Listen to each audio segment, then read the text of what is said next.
لو الحكاية فيها إن فيتو.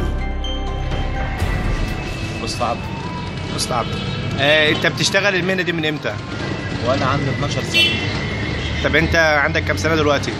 دلوقتي 18/8/62. طب قول لنا انت ازاي بتشتغل مهنه زي دي مع انها يعتبر مهنه صعبه على الناس الكبار؟ والله العظيم هي اللي قدام مني وهو ده نصيبي. واتعلمت كهرباء والاكسجين. كنت بلحم نجا في الاول. ممكن كان لو لغايه دلوقتي كنا بنلحم بيه، كان المغزى وبنرميه في بحر كان السد.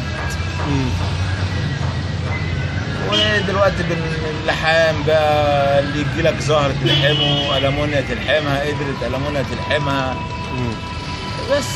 طب عندك اولاد؟ طيب عندي عيال. طب هم بيساعدوك في المهنه دي ولا؟ لا كل واحد في اللي يعني هم عارفينها، بس يعني عارفينها بس فكره كده، بيلحم لحام اللي يقدر يلحمه وبس.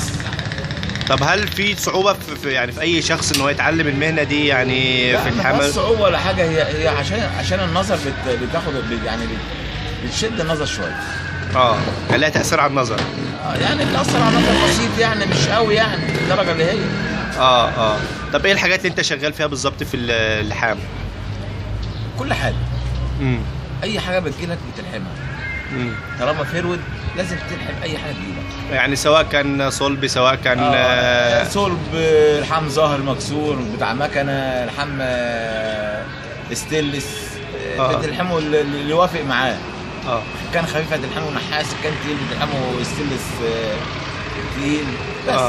طب هل انت وارث المهنه دي من حد قبلك ولا انت اشتغلتها مع نفسك؟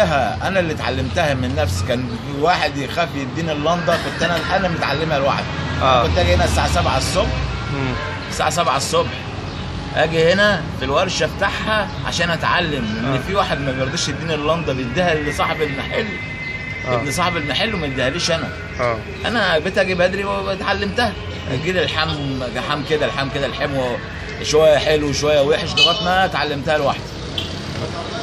طيب هل انت بالنسبه للمهنه دي ايه الحاجات اللي انت بتستخدمها في اللحام نفسه؟ ايه الادوات انت بتستخدمها؟ الله، لحام السلك الكهرباء دوت. باكل سلك الكهرباء بلحمه بالكهرباء. النحاس بنلحم بيه نحاس او حديد. فديه بتاعت الخراط. برضك الألمونيا بتلحم بها ألمونيا. في ألمونيا تانية بتلحم، يعني الألمونيا الناشفة بتلحمها بألمونيا ناشفة. الألمونيا الطرية بتلحمها بألمونيا طرية كده. طب هل الدخل بتاعها يعني بيكفيك، ولا هل دخلها قل عن الأول؟ زمان كانوا بيحتاجوها أول، دلوقتي لا، قل كتير. طب هل أنت ما فكرتش أنت تلجأ لمهنة تانية؟ بقول لي، هل انت ما فكرش تلجأ لمهنه تانية، يعني تشتغل مهنه تانية غيرها؟ والله انا اللي عارف دي هروح فين انا.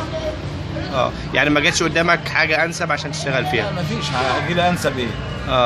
اروح اقعد على المكتب. ايوه، انسب حاجه اللي هي شغلتك هتروح تسيبها وتشتغل حاجه تانية؟ ما ينفعش.